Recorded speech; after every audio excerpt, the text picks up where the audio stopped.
Here in the United States, we have a government. That government is regulated by the Constitution of the United States, and the Constitution doesn't always make everyone happy. So we have these things called amendments that help us periodically tweak, or amend, our Constitution to help keep up with the times, kind of like software updates. So what are these amendments? So the first two amendments are perhaps the most famous of them all, particularly the second for its controversiality. The US Constitution actually has 27 amendments. 27! How many guns do you even need? Amendments can be either made by Congress and voted by 2/3 of each house, the Senate and Representatives, and 3/4 of the state legislatures, or the state legislatures can call for a constitutional convention, although the latter has never happened. Here are my attempts to explain them all one by one, and hopefully dumb them down in the way that at least I can personally understand them. The 27 amendments can range in all sorts of areas, including the First Amendment, established in 1791, which establishes the rights to freedom of religion, speech, press, assembly, and petition. This means that Americans can practice any religion, or lack thereof, speak their mind, newspapers can talk about whatever, groups can assemble for protests, and Americans can make petitions for the government. The Second Amendment, also in 1791, establishes the right to bear arms.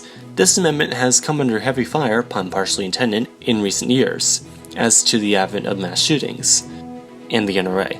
The amendment was established with a quote, well-regulated militia in mind, as America of course wasn't quite the superpower it is today, but a small, scrappy collection of states that had only recently become a country. The Third Amendment establishes that, during a time of peace, soldiers cannot be quartered in someone's household, unless consent is given by the homeowner. So if the US government wanted to station some US Army troops in my house, essentially living here, then unless our country is at war, I have the right to say, guys, what the hell are you doing here? Go find a Motel 6. The Fourth Amendment protects Americans against unfair and unreasonable searches and seizures of property. This means that if the police or the government wanted to search through my house and search my stuff and my messages, then they will need a warrant and or reasonable cause for suspicion in advance. So if the police just broke into my house to search my stuff and take my stuff, and they didn't have a warrant, or a good reason, then no, they actually can't just break into my house like that. Don't do that. The Fifth Amendment is famous for the well-known phrase, I plead the Fifth. This basically establishes the right to remain silent, i.e. not to say anything that would incriminate yourself. It also establishes that private property cannot be taken by the government without just compensation. This is called eminent domain. The Sixth Amendment basically guarantees the right to a speedy public trial overseen by a neutral jury from the state and district that the crime was committed in. This is what would make that one part of Idaho an interesting place to take your exes and rivals. Well, okay, if you wanted to murder someone in Idaho, just do it. Who even lives there? Seriously. Sorry, what were we talking about? The Seventh Amendment establishes the right to trial by jury, which is the cornerstone of the American legal system. This is the reason why Americans are often shocked to hear about how some countries, like Germany, don't use juries. Oh, and also it makes it so that once a case has been seen by a jury, the exact same case cannot be re-seen. The decision is final, for better or for worse. The Eighth Amendment protects against excess bail, fines, or cruel and unusual punishment. Basically, it's a giant calm down sign for law enforcement. So if I, for example, say, accidentally swore in a video and the authorities decided they didn't like that, and if I were then fined $9,500, was then thrown in prison and forced to eat toothpaste, all the while the Multnomah County Prison charged $84 million in bail for my release, then that would be completely unreasonable. And thankfully, the Eighth agrees with me, because, seriously, who the f would even do that? The Ninth Amendment is pretty interesting. It's essentially a safeguard against rights not specifically listed in the Constitution. The way I at least interpret this is, if the government, say, tried to invade my privacy, that wouldn't be allowed, despite the right to privacy not being an official constitutional right. As far as I understand it, just the fact that it obviously should have been is enough. I'm not a lawyer though, so don't kill me. The 10th Amendment established that the states have the right to govern themselves and that the federal government could only do to the states what the Constitution said it could do. This has allowed for states to legalize things deemed federally illegal, most famously cannabis.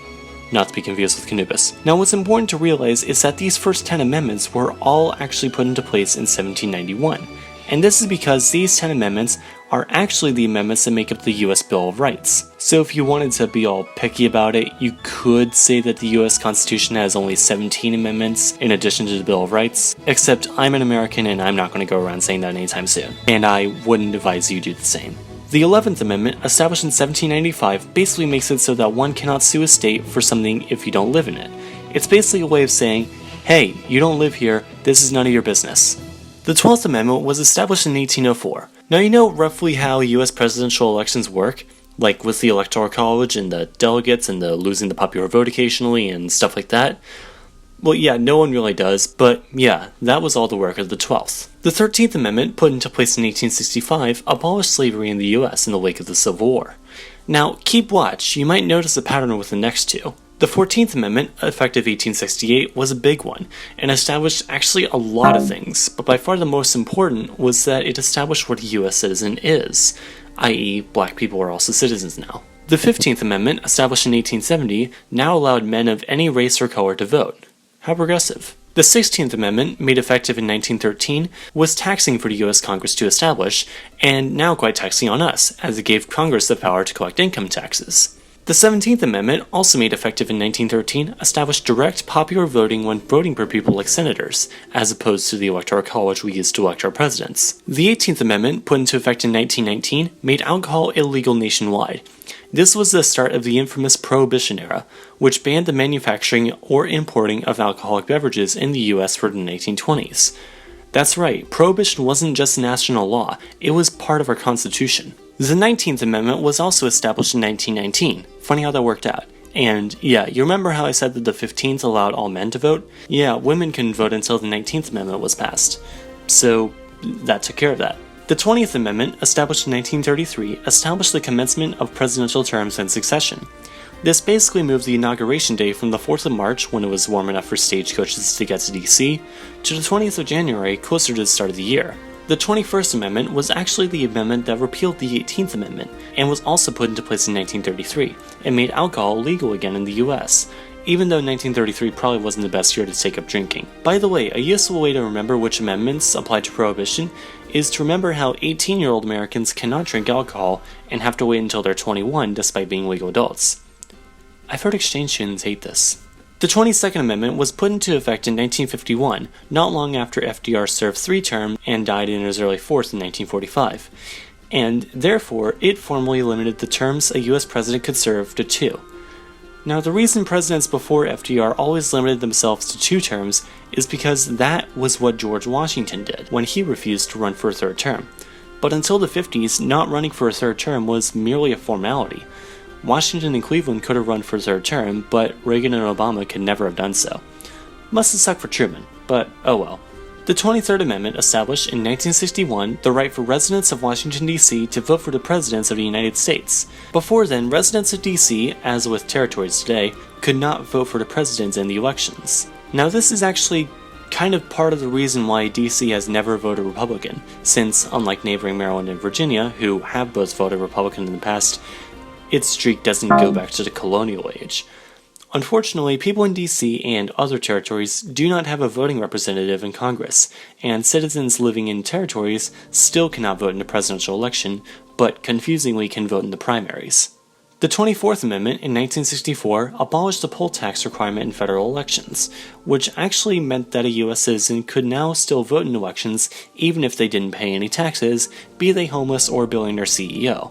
The 25th Amendment, filed out in 1967, established the presidential line of succession and what to do when a president was either killed or still alive but unable to serve. Considering what happened 4 years earlier and what was still happening then, it's hard to blame them for wanting to sort a few things out in advance, instead of making it all up as they go, what with the Red Scare and all that. The 26th Amendment, established by Nixon in 1971, lowered the age to vote from 21 to 18, which now meant that students could also vote for the president. And finally, the 27th Amendment was the most recent amendment, passed in 1992, and prohibits any law that increases the Congress's salary from taking effect until the start of the next set of terms.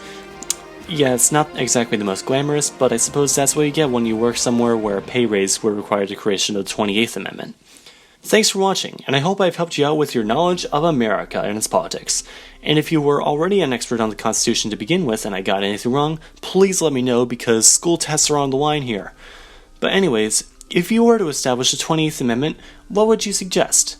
As always, be sure to like, share, and subscribe to learn something new every Sunday.